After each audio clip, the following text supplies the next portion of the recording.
Everyone has one or two secrets they'd rather keep hidden, and I'm no different. When I was younger, I was quite wild.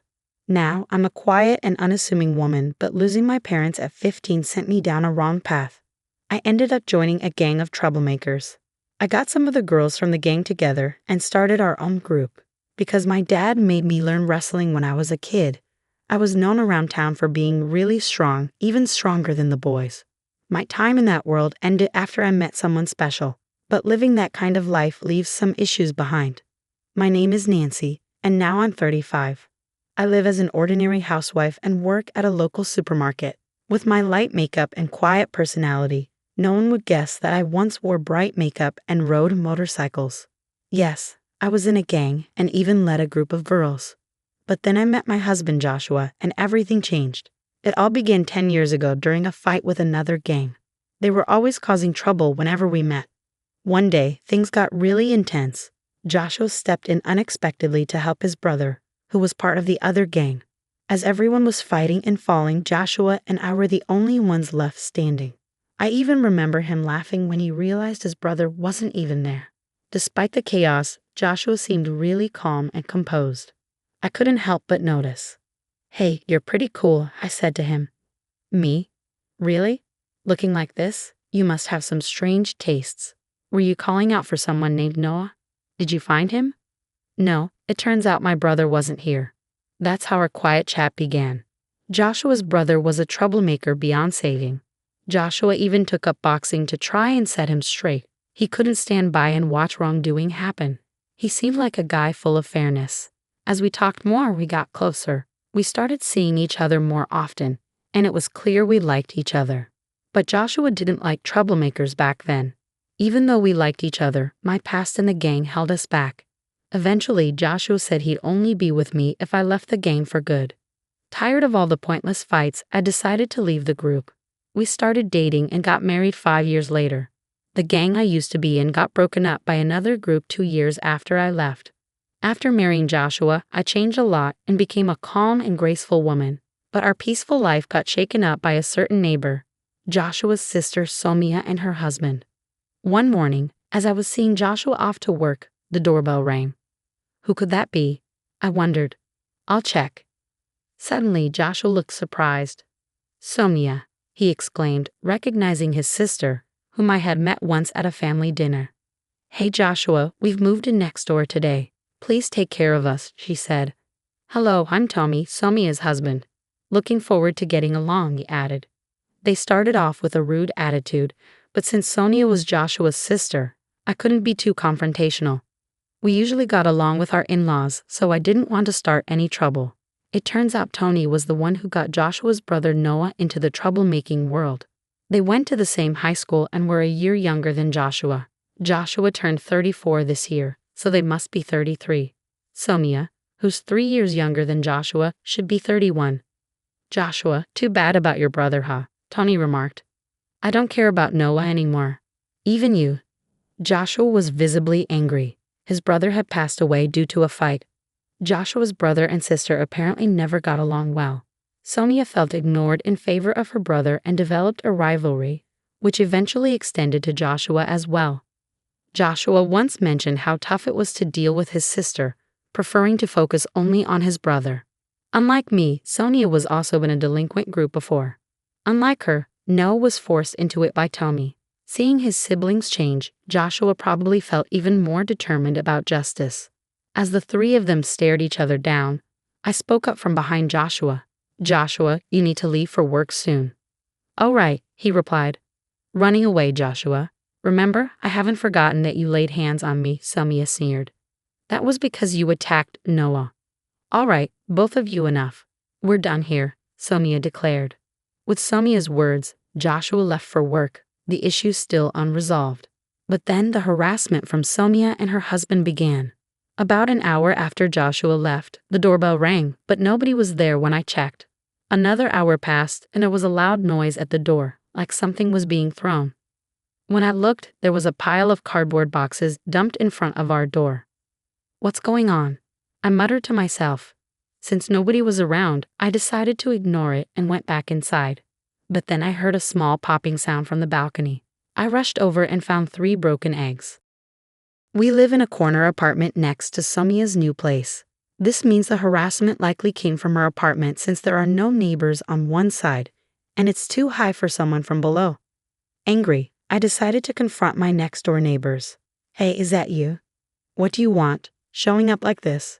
Somia greeted me, clearly irritated. "Is this your idea of a prank?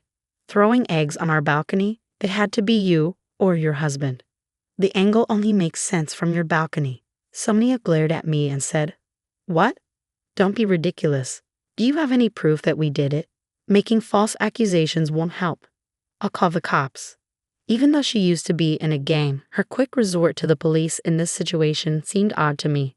"I don't have proof, but the way the eggs are scattered, they could only come from your balcony." I tried to stay calm, but Sonia kept arguing back. "That's weak proof." "Hey Tony, the lady next door is complaining," she said to her husband. Hearing this, Tony chimed in. "Hey, just because you're Joshua's wife doesn't mean you'll get any special treatment." If Sonia's reliance on the police seems second-rate, Tony's words weren't much better. He might have thought he was intimidating, but to me, it was anything but scary. I could feel my old self stirring inside me, but I didn't want to go back to my past. So I acted like a timid, unassuming woman and said quietly, "Please don't raise your voice." Inside, I wanted to unleash a powerful kick to shut him up. But since meeting Joshua, I had changed for the better, and I didn't want to throw away all my progress over something like this. Seeing my reaction, they both laughed in front of me. "Aha, so you're Joshua's wife. I thought you'd be something special, but you're just a boring woman." "Weak. Tony was giving you too much credit. At the family dinner, you seemed like a real introvert." "Just a kick won't be enough. I might have to dislocate a joint or two to calm myself down," I thought, trying to control my rising anger. "Go on, leave," they told me, and then closed the door on me. I stood there, staring at the closed door, feeling frustrated. I thought about telling Joshua, but I knew Somia and her husband would just pretend they didn't know anything. It would only lead to more trouble and stress for me, so I decided not to bother. The next day, and the day after that, the harassment from Somia and her husband continued. It always started after Joshua left for work. "Who left this garbage at our doorstep? It must be those two," I muttered as I was about to leave for work at the supermarket. The door got stuck halfway, blocked by a bag of garbage. I reluctantly took it to the disposal area and then headed to work. 5 hours later, I came home to something unbelievable. There was a cardboard box in front of the door, set up like a table. On either side of the box, there were lit candles, and in the middle, a vase with flowers. Above the door, there was a photo of me, taken who knows when, stuck there, mocking me as if I were dead. Furious, I was about to kick the cardboard away when Joshua called from behind. "Nancy." Startled, I turned around to find Joshua, who had come home from work. "You're an hour early." "I got off work early today. What's all this?" Joshua was also surprised at the sight in front of the door. We quickly cleaned up the cardboard and candles from the shared hallway and went inside. There, I told Joshua everything that had happened. "So it's likely Somia and her husband, but we don't have any proof. Even if we confront them, they'll just deny it," I said. After a moment of thought, Joshua had an idea. "Let's buy cameras, one for the balcony and one for the entrance, especially hidden well at the entrance." I agreed with Joshua's suggestion. There was only so much more we could take. We immediately purchased cameras online and had them delivered to Joshua's workplace to avoid suspicion. For now, we'll just have to endure until the cameras arrive. Then we can fight back with evidence. "Got it," I replied, so I dealt with Sonia's mean behavior at her house for a few days. For many people, putting up with stuff like this means not fighting back because they're scared or not strong enough. But for me, it was different. I wanted to fight back, but I held myself back. If it was okay to use force, I would have already stood up to them. It was really frustrating having the power to do something but not being able to. After 3 days, Joshua brought home some cameras. Any more trouble? The usual. Today they even threw a fish head onto the balcony. "Let's put up the cameras now. We'll hide one behind the air conditioner on our balcony, aiming at Sonia's, and another near the fire extinguisher by the entrance." The next day after setting up the cameras, Sonia started being mean again. As Joshua left for work, I watched everything through a recording app. And just like clockwork, Sonia and her friends started their antics. I watched quietly and left for work when it was time. 2 hours into my shift at the supermarket, Sonia came to my register. Well, if it isn't my sister-in-law, she said. I quietly scanned Sonia's items.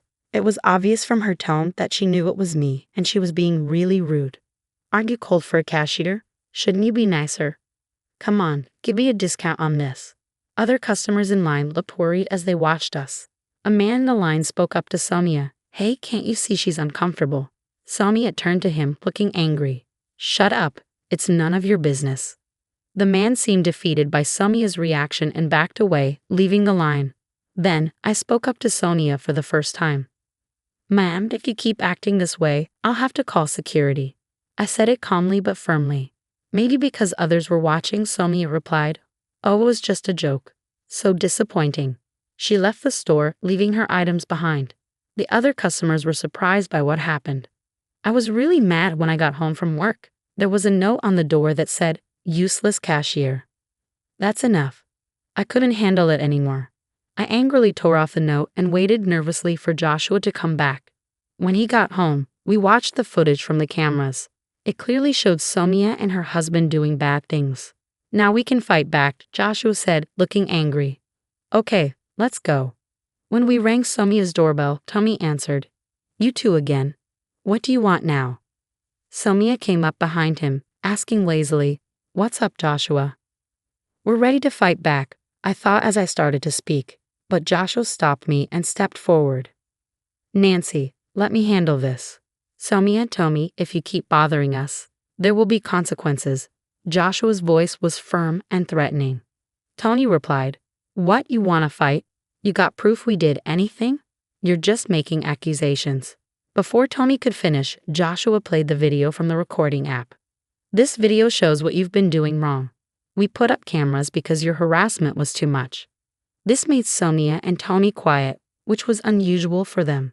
Sonia looked a bit worried and turned to Tony, while Tony glared back at us with a deep frown. You caught us this time, I said seriously. But remember, the trouble started from your side. Tony replied, So you want to solve this with a fight, huh? Hold on, Joshua, I'm calling someone. Call whoever you want. We'll be ready, Joshua said firmly, not backing down as things got more intense. Tommy urgently talked into the phone. William, I need help now. His tone was different from before, now begging for help.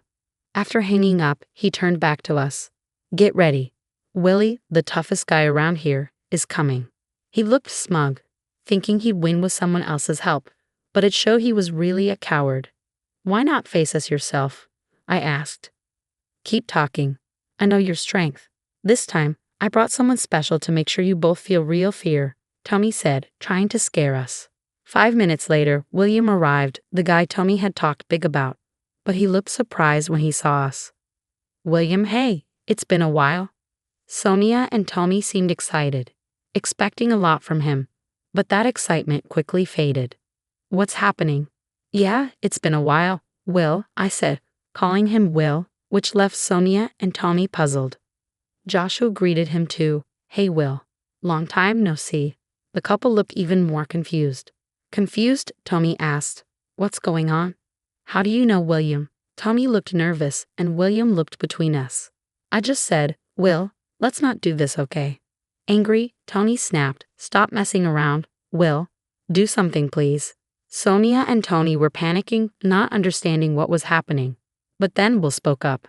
Hey, did you mess with Nancy? His question left them shocked for a moment. So what if we did? Tommy answered, sounding unsure. Will exploded, You idiots. Do you even know who you're dealing with? His scolding left them stunned. They clearly had no clue. Seeing this, I turned to Joshua and asked, Hey, can I go back to how I was 15 years ago just for now? But instead of Joshua, it was Will who replied, Nancy, please don't. If you do something, it could get worse than just a fight. What, are you giving me orders now, Will? No, that's not what I meant, Will stuttered. Seeing the guy they called for help now apologizing to me, Sonia and Tony were confused. What's going on here? They looked scared as Will talked. Do you two know about BBN? Yeah, that's right. It's famous. It stands for Black Butterfly Nancy, right? The nickname of the former leader of a ladies' group. That's correct, and this lady here is Nancy herself. No way, really? Both of them lost their tough act instantly. Will continued. Back then, I led another group, but we got beat by Nancy's group. She could handle 30 people alone. Sonia and Tommy now looked at me with fear. It made sense. They thought they were picking on someone weaker, only to find out she was the leader of a group they used to be a part of. I didn't know Nancy was practically a legend. We joined the group 6 months after you left, Sonia said. They joined after I left. Will had been in the group with me and stayed even after I left, looking after Sonia and Tommy. He left just before a rival group took us down. By then, Tony was the leader. Before you ruined it, the group was unbeatable. You can't mess with Nancy, was said. The group that took us down is now the strongest. But if Nancy was still around, she'd still be the strongest.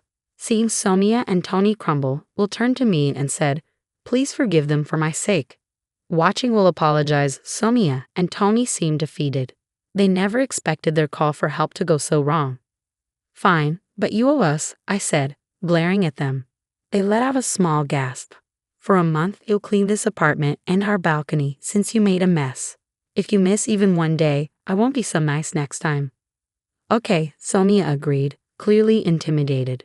Tommy just nodded vigorously, unable to speak. Watching them, Will remarked, "Nobody can really challenge Nancy." Hearing this, Joshua, who had been quiet until now, finally spoke up. "But I don't like troublemakers.